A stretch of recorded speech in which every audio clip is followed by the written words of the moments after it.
Hello and welcome to SimCast, the Higher Education Simulation Podcast. My name's Lawrence Hill and I'm the chair of the Simulation Group in the School of Health Sciences at UEA Norwich. Hello everyone, my name's Tony Jeremy and I'm the Academic Lead for Simulation-Based Education here at UEA Norwich.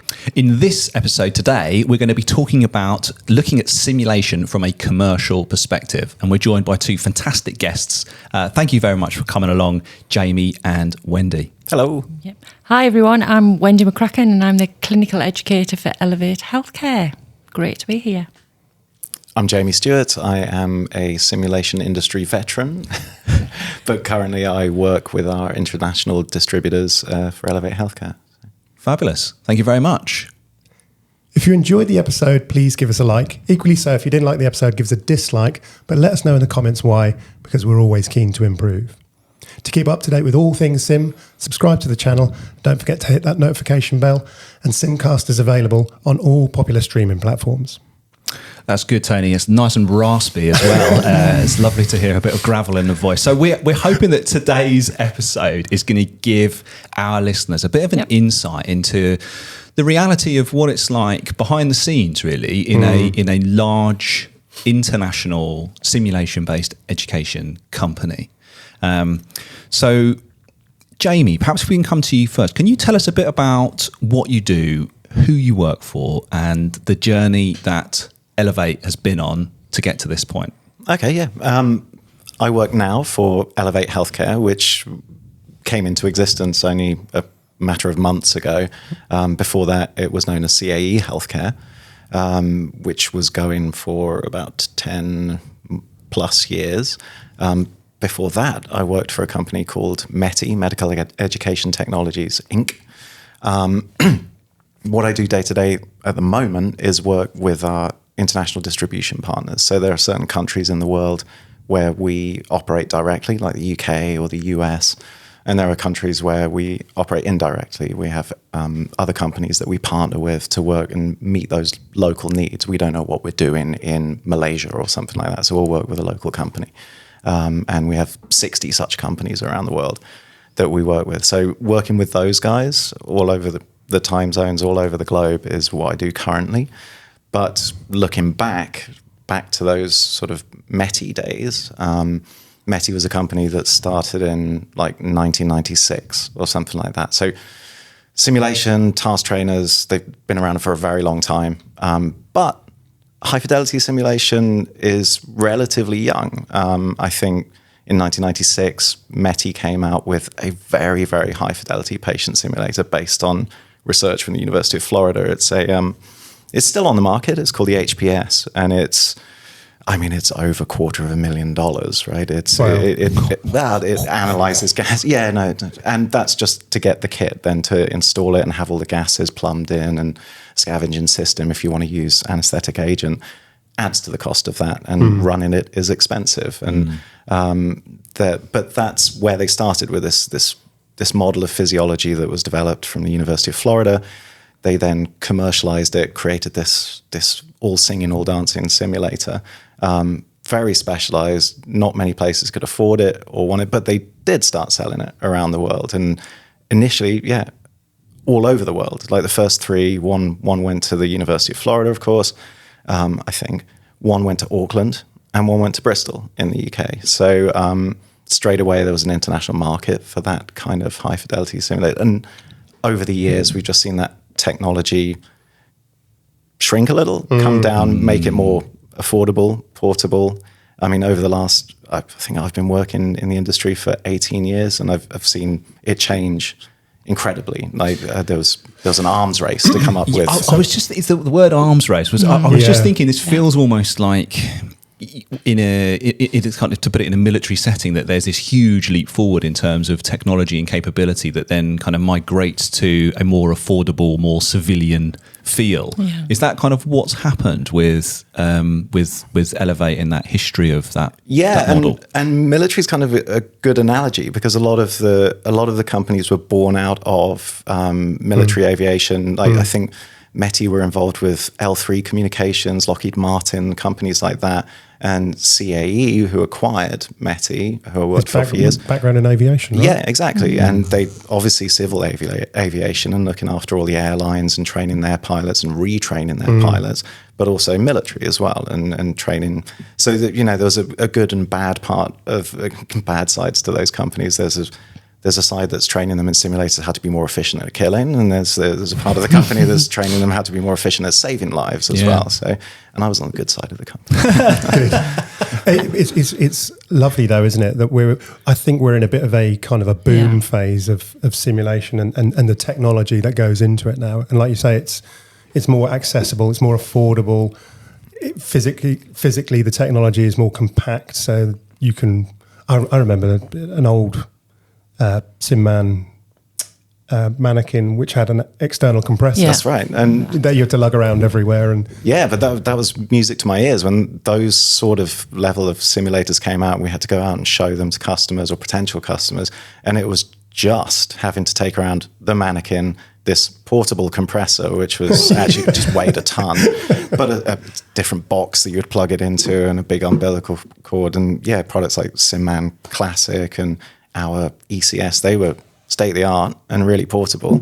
But then going back to that arms race, it was like, who can make the first simulator that's all enclosed and it's just a wireless connection, Wi-Fi connection, and just a simulator that has everything inside it. And so that's the influence of the market, isn't it, really? That's the market forces in action saying, right, well, how do we miniaturize? How do we make it more efficient? How do we make it more cost effective? Yeah, and most of our customers earlier on were in the hospital setting and sort of postgraduate medical, and they wanted to do a lot more in situ stuff. Like the universities have probably outstripped them in the number of simulators that they have now at undergraduate level.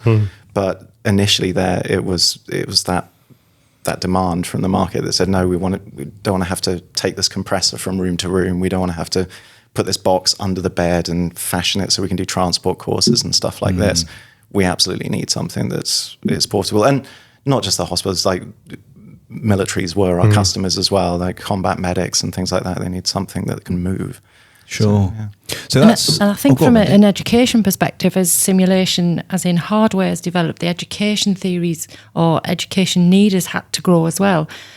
Gone are the days where we used to have patients that only came with one thing. We have more complex health needs in the general population. So utilising our equipment has had to grow as well. So we've then had to grow, how do we educate the educators in terms of using our equipment? But how then do we integrate that into a curriculum as well so it's effective for your junior learners? I was going to just say, Wendy, that there's a misconception, I guess, with the commercial side that it's all just about selling kit and technology, and obviously there's a huge educational component about that. So can you tell us a little bit more about how a company like Elevate looks at things from an educational concept? So from an educational perspective, we're not about buttonology. Okay. Particularly from my own role, I don't just go in and teach someone how to switch the buttons on and off.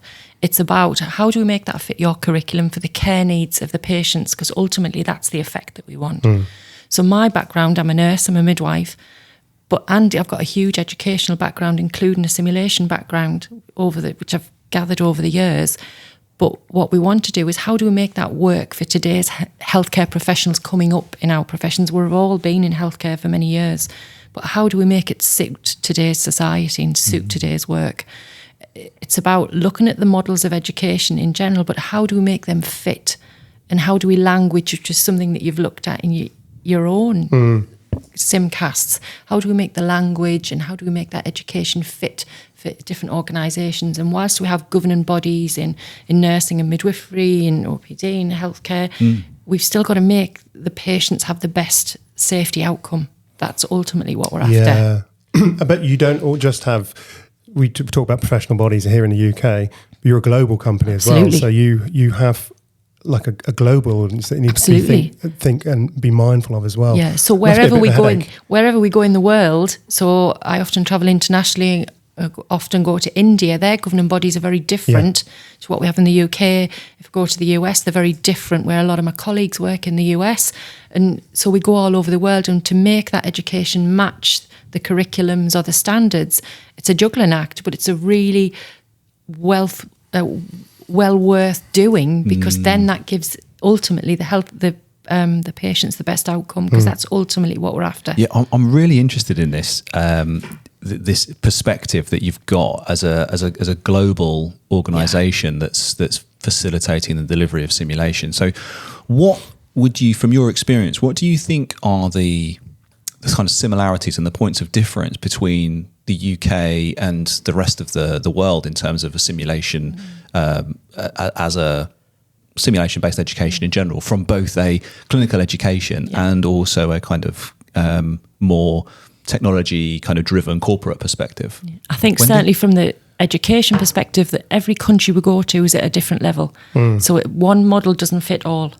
You've got the fundamentals, yes, but say one country may be more advanced than others, and then we have to help grow them. So we're almost growing simulation at different rates wherever we are in the world. Some countries are much, much more advanced, but then we can go into some countries and then now just starting to incorporate simulation into their curriculums at a fundamental level. So the market now, we now supply market products that can do that as well as those organisations and companies that want the more high fidelity, more involved, higher level simulation as well.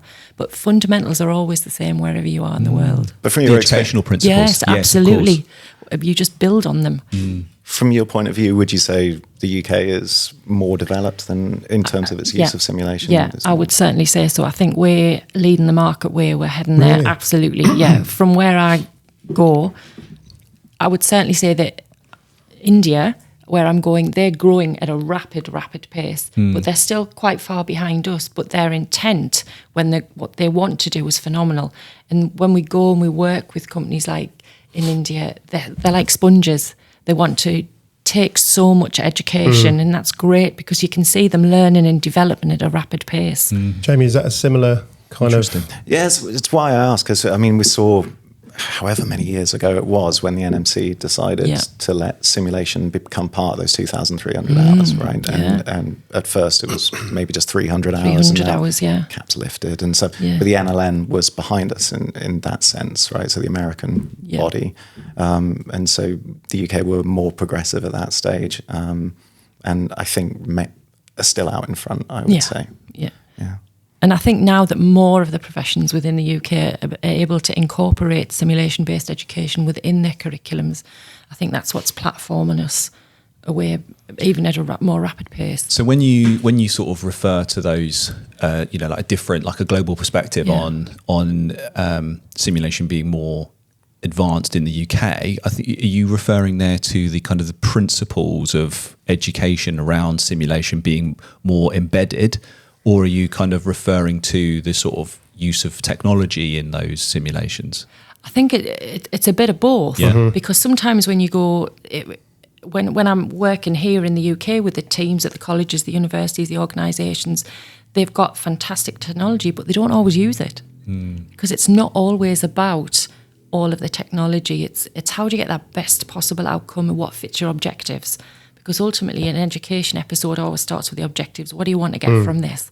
And whether it's a patient mannequin with all the bells and whistles, you may not need them. But in some circumstances, absolutely, you need them. So it's where you're sitting with your learners and what they want to achieve.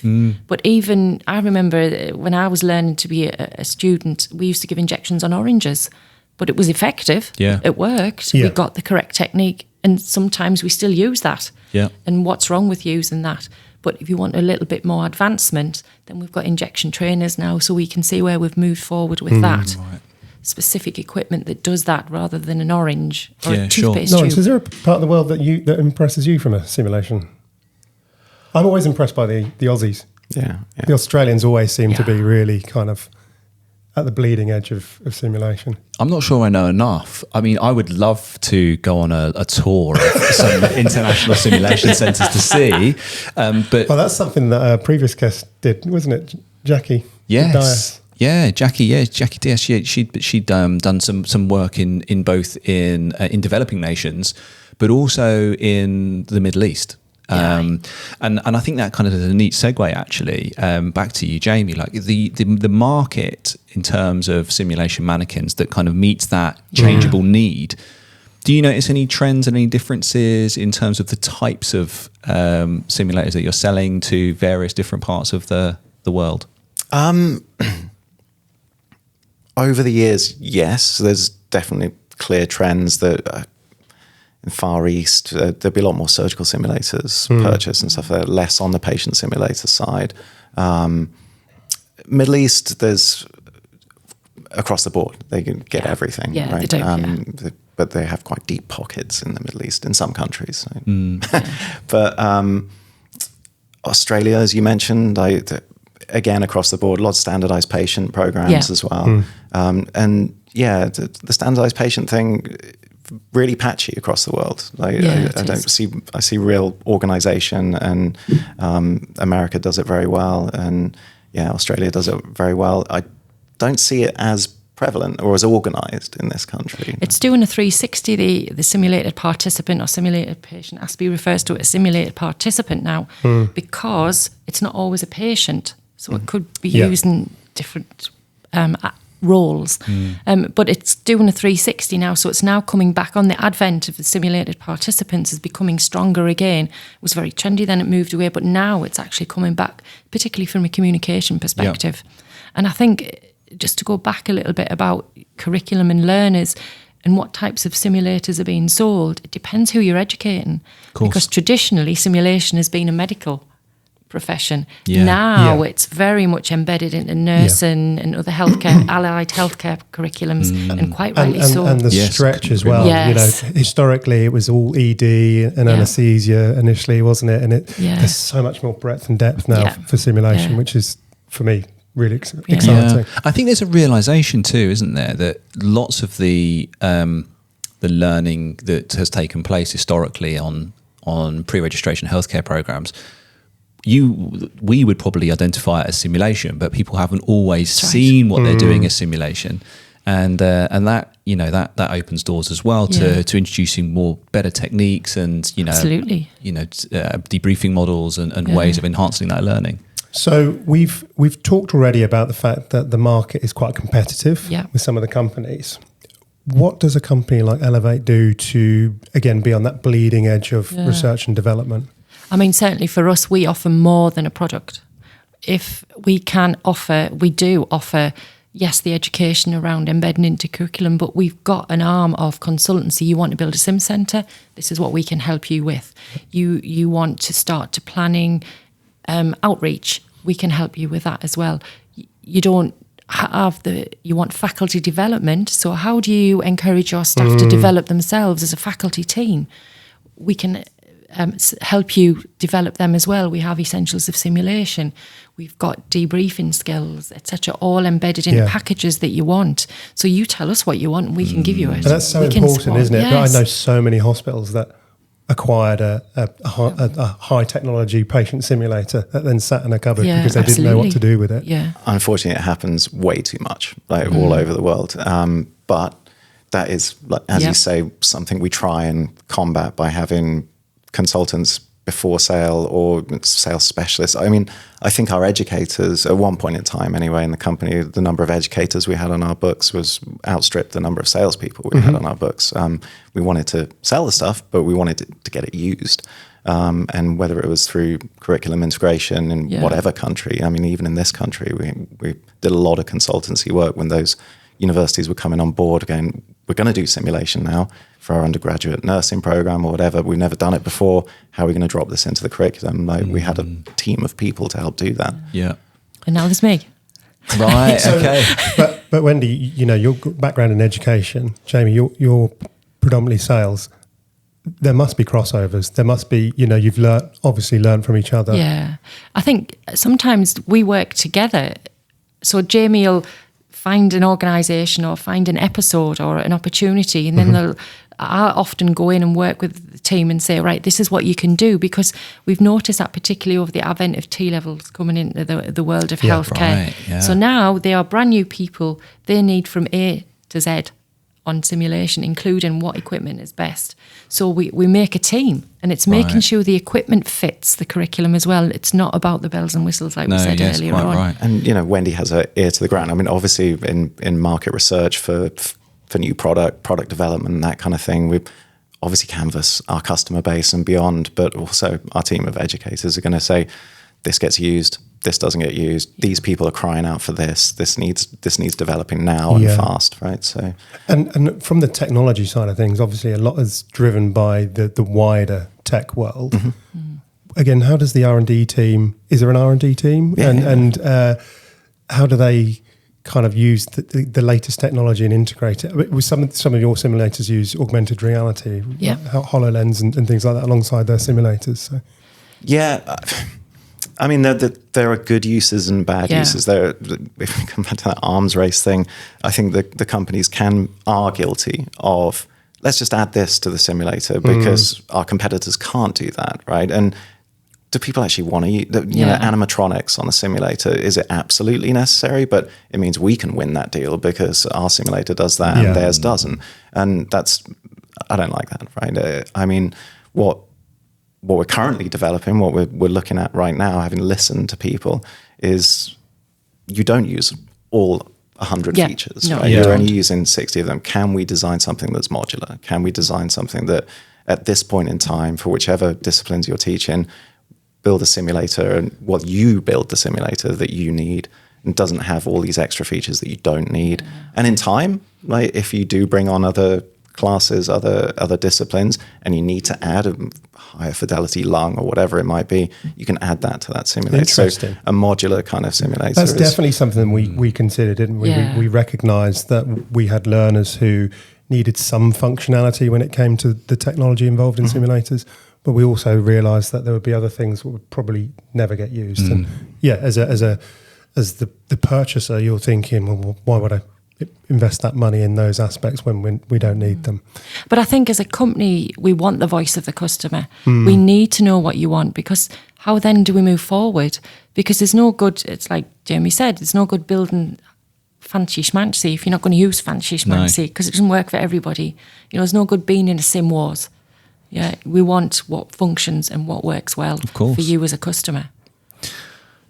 Interesting. So, talking of new technology and the things, and acknowledging that it's not categorically not an arms race, although it is, I suppose, a competition. Yeah. It's a market. So, can you give us any kind of little insights? Is there anything that's in the cooking pot that we can hope to look forward to without giving too much away?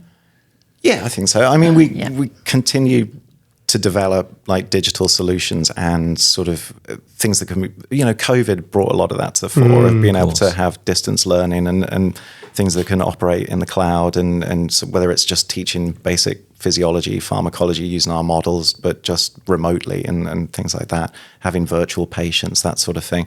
But on the physical side of things, so we are developing new simulators, and we do want it to be able to be modular like that, so that we can appeal to the right people at the right price point with the right features that they need. So it's not selling that $300,000 simulator for people that aren't actually anaesthetists, right? But we have many more simulators than that at the moment, but to try and find something that can be customized by the end user is the way to go, we think. So we can probably look out for closer integration of more technology with stuff with customizable features maybe in the future. That sounds really interesting. And like the modular kind of approach in the future, if that's the sort of thing that is possible to bring to market, I'm sure that would be really interesting. I think ultimately what we all want is, particularly for us as Elevate, we want a safer, happier healthcare world that evolves. It's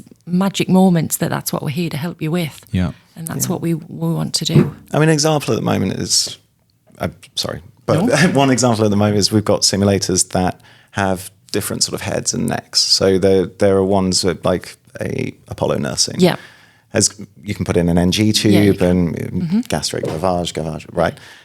But if you wanted to use that same simulator for your paramedic course or, difficult airway scenario, you can't. It doesn't have a difficult airway. You would need a different simulator to run those courses. But if you had some sort of modular design that just swaps out the head then away you go at a fraction of the price. Right? So what you almost would like use? combining part-task trainers into a patient simulator. Maybe, yeah. Interesting. bolt together. A bum in a box, as you referred A bum in a box, as I referred to previously. before, yeah. So if I can just go back a second, we were talking about the fact that Elevate is a global company and you service markets, across the world. Obviously, there's a huge diversity of people and cultures, but skin tones as well. And we're conscious that some simulation companies are trying to occupy that space. What is Elevate doing in that space to try and make simulation mannequins reflect the diversity of the public that healthcare professionals need to treat? I mean, currently our mannequins, that we do have 3 range of skin tones, anything from a light to a medium to a darker skin tone. And part of my role is that if I go into an organisation, I would say, right, let's look at the demographics of your population. Who are you educating? Who are your patients likely to be? Because apart from what a mannequin look like is what do they sound like as well? What language are they speaking? And I think all of that diversity is now coming into curriculums right from kids in schools now. Yes. Then they're becoming very, very aware of that. So as these children grow up and hopefully become our healthcare professionals of the future, we need to continue with that education. We've got topics surrounding gender, and all our mannequins are interchangeable, so we can bring that into your curriculum. I often get asked, if I go into an organisation, can we do transgender education? Absolutely. This is how you do it with our mannequins. Yeah, right. And in that development, like going beyond just ethnicity and gender, like we have to look at age of the patients and size, weight. Because for a long time, most patient simulators out there, not just ours, all the manufacturers, they're pretty well stacked. Yeah. This guy doesn't look unhealthy at all. Right? Unwell, right? Your 85-year-old frail patient. It's not bigger biceps than you, Tony. But it's so important, isn't it? Because the majority of serious healthcare complaints and conditions are not occurring in a mannequin that could conceivably be somewhere between 20 and 50. That sort of.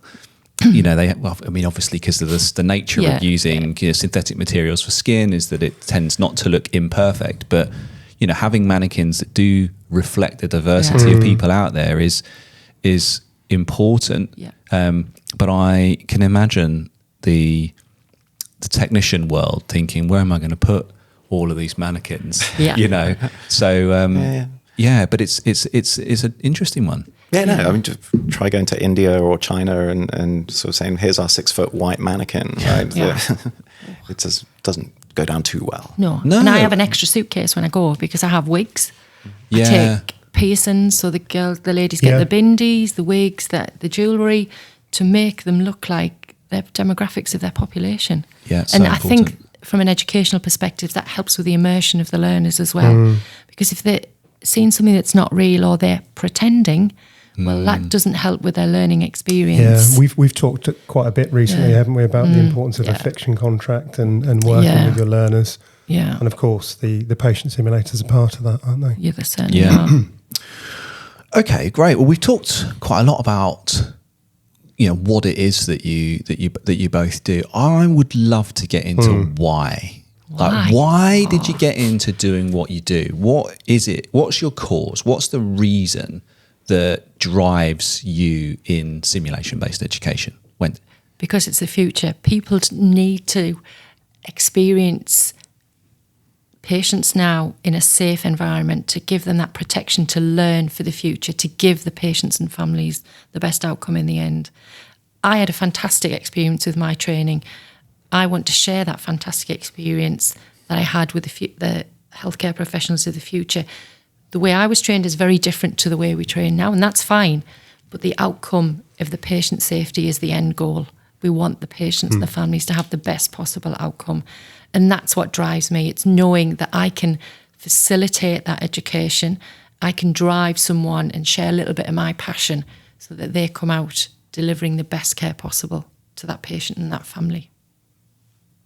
You always get great responses when you ask people why they do what they do. It's great, isn't it? And that's actually something that I've seen firsthand, Wendy, because you've been here and you've developed education and training. So I've definitely noticed, not just from yourself, but other educators that work with your company, the passion that they have and how that transfers to the people that they're working with. Great, yeah. I believe firmly that being an educator is not something that you do, but it's a way of being. And that comes across in spades. But Jamie, what about you? Why do you do what you do? Why simulation? Me to follow that. It's going to be different though, isn't it? Like, because you're coming at this. You know, the whole point of this podcast is that we're having. You know, this is a perspective on this. You know, on the commercial world of simulation based education. So. I suspect your response is going to be different. Very. I mean, how I got into it was just by happy accident. So I won't go into how I got into the company. Again, in the how many times have we heard that? I don't know. That sounds like there could be some gold down that track. It's more about my personal history and we don't need to go there. Washing up on the shores of rock stardom and all of this kind of thing. There was a band involved at some stage. Of course there was, and a girl, and all of that. He sounds like an origin story that would make a great film. Really good.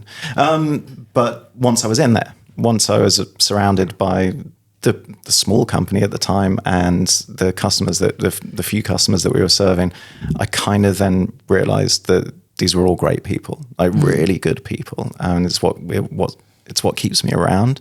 It's just how fascinating those people are, how driven they are, and I'm just so curious to see where it goes. Especially after that time with CAE, where you saw a company that over 70 years had lived through the sea change of, I'm not saying planes were dropping out of the sky, but during the 50s and 60s, I think air travel was considerably riskier. And as the FAA, CA, the authorities then made simulation training mandatory, the safety record just went much, much, much better. And I just want to see that change creep into healthcare, into the different disciplines. Is that a vision of the future? It's such a good point because you know, I'm obviously very interested in simulation. I'm also very interested in human factors and ergonomics. And again, there are parallels there with aviation. And it's so interesting how so much of that stuff is mandated in that industry from a safety point of view, and yet we don't do it in healthcare through safety, which is a no-brainer. It's just that example at the CAE flight training centres. The pilots will come off shift and go to their training. They'll put their license on the table and say, "I'm going to go and recertify on this instrument cluster or whatever." And if they fail, they don't get their license back. But imagine doing that to a doctor. Right? Yeah, exactly. So I mean, that is a potential avenue for a whole nother conversation about whether there should be a mandate, because I happen to think that there's a moral obligation to do simulation. I think that there's a moral obligation to patients and there's a moral obligation to learners that they're adequately prepared.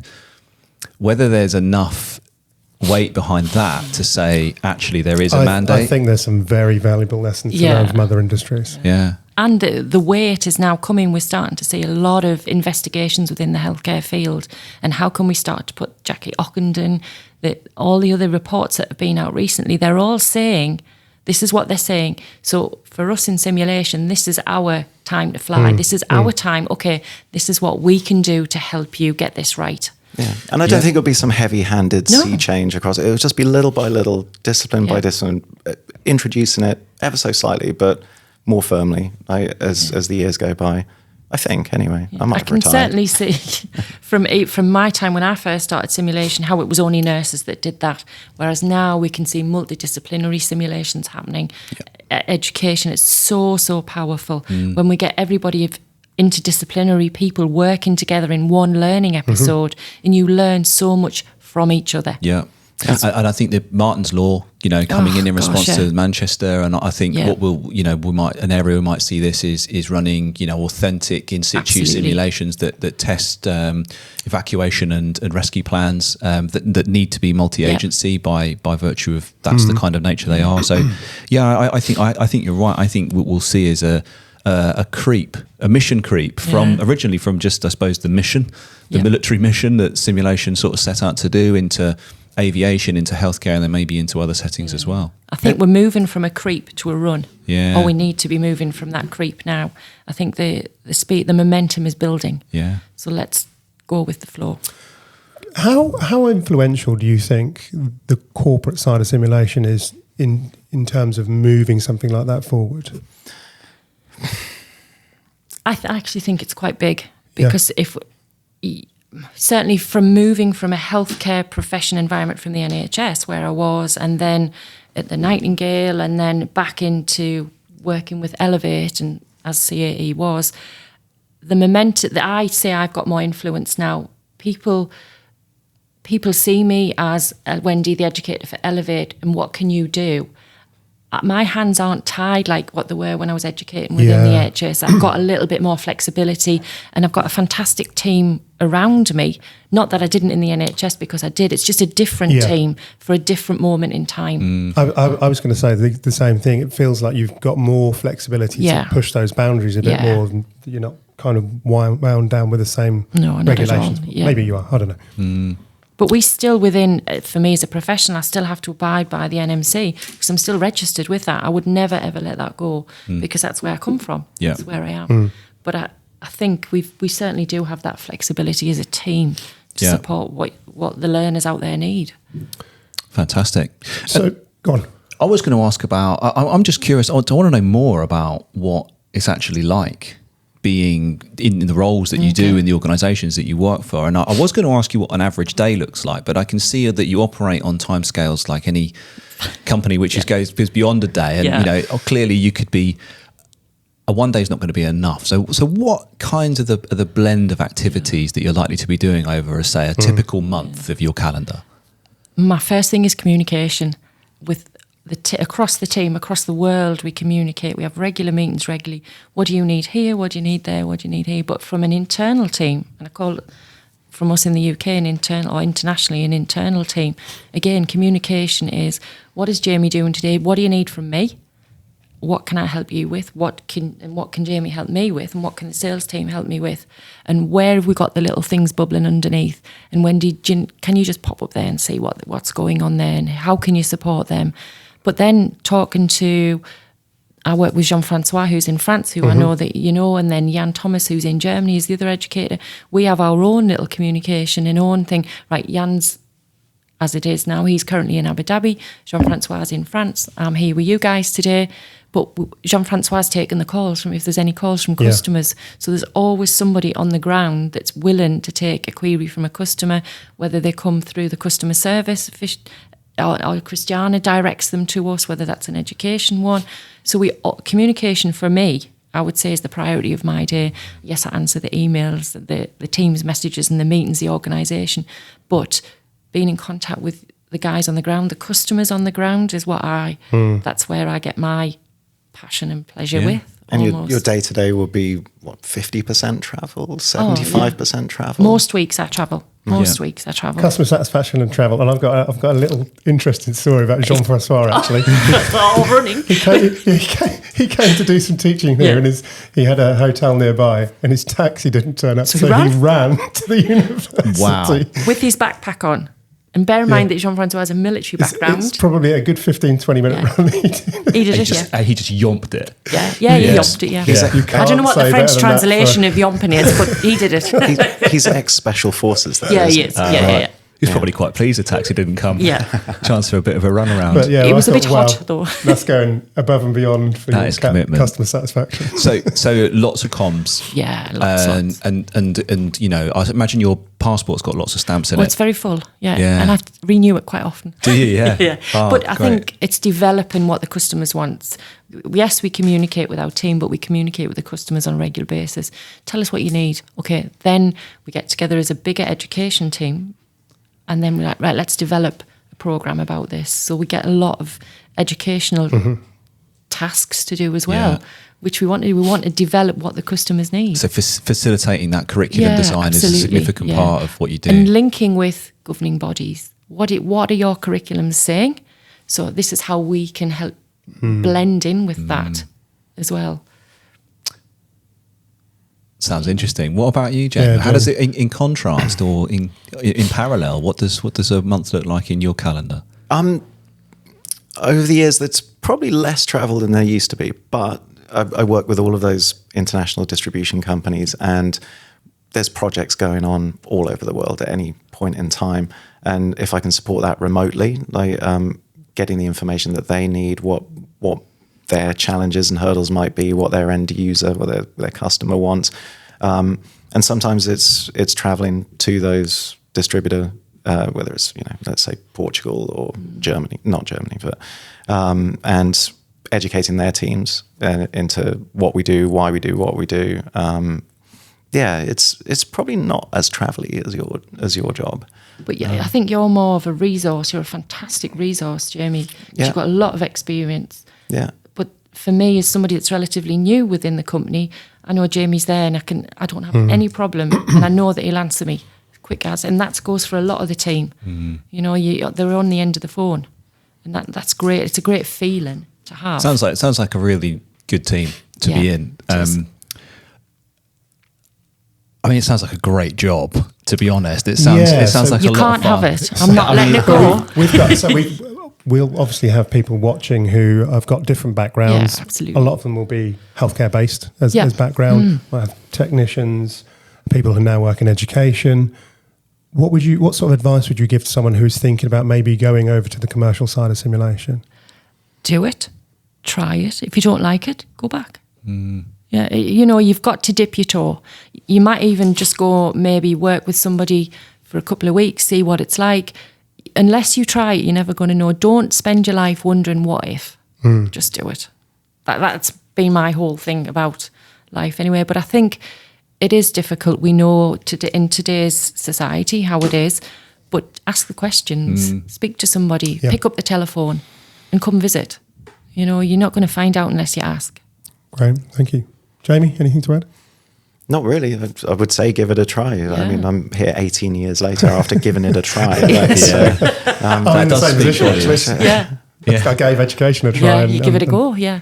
And I would highly recommend it. It's not, I don't know, from a commercial point of view, like those kind of sales and marketing roles, it's not one of those companies that there's a lot more dialogue and interaction with people. You're not selling DVT stockings, right? A hospital needs a certain number of those every month, right? Yeah, how someone would, think a car salesman is, for example. It's just say, it does this. I'll do you a deal if you do 100 of those or whatever. Yeah. It's not as transactional as that. It's just much more interesting. It's evolutionary. It evolves as we go. It can be this today, but tomorrow it'll be something different. So let me fill that gap. Something else that we've the company has kind of previously been involved in. It's not just been about education and mannequins, but there's been a scholarship theme as well, and facilitating, academic presentations at a conference, which we were very privileged to have been invited to previously. So that's another sort of string to the bow, isn't it? About creating a platform for the sharing of good simulation technique, and that's something that I think is laudable. And are there any plans for a conference in the future? Well, thank you. Yes, there definitely are. I mean, it was something that we did to try and ensure that simulators weren't bought and then put in a cupboard and gathering dust. It was to run these user group meetings that proved popular, whether it was for somewhere for people to come and get tips and tricks or to share their own ideas. And it grew over probably 15 years now. Like the first time we ran it was just simulation in nursing. We ran it as in the first year we did it in Bristol, I think, or maybe University of West London. Anyway, it's moved on from there, and it's now called HPSN UK, and we're definitely going to do one in 2025. As to when, we're just trying to lock the dates down. I would hope it would be in the first half of the year. Okay, that sounds great. Yeah, and look forward to that. For those who can't wait, what we'll do is we'll stick a link to when we were on HPSN in 2023. Yay. You can watch our on-stage live performance. Yeah, that was which is great fun, wasn't it? It was a really good conference, and it was full of, and as you mentioned about what kind of drives you to continue to work in this company, and the things that we've said so many times now on this podcast, is that the simulation-based education community of people involved in it seem to be a group of people who are genuinely interested, warm and inclusive as a group. And that I think is why HPSM was so good to go to as both as a delegate and as a presenter. So I will look forward to that very, very much in 2025. Watch this space. Yeah. I think we're probably kind of moseying towards a point where we can start to wrap this up. And just want to say a huge thank you to you, thank Wendy. you so much, and Wendy thank you, and Jamie. It's been fascinating to get your perspective on a kind of an insider view on what it's like to work in a global commercial simulation company. So thank you so much for coming on and sharing your expertise. No And problem certainly at all. from us, we'd like to say thank you to you for allowing us or facilitating us, because we work behind the scenes often. Yeah. And it's nice to say that we're actually here. We like to be on your side as well. Well, let's get you back again. Yeah, It'll be that's fantastic. part of the reason we set up the Yeah. podcast in Yeah. the first place, isn't it? Is to help sort of support this. It's this sense of the community, people. which Yeah, is just that's bubbling right. away under the Yeah. surface. Although it's big, it's small at the same time, because everybody knows everyone. That's fantastic. Yeah, it's a close-knit Yeah, group. very tight. And yeah, so thank you so much. Thank you. And thank you for listening in to SimCast. We hope you've enjoyed this episode, and we look forward to seeing you on the next one. Bye for now. Thanks, everybody. Goodbye.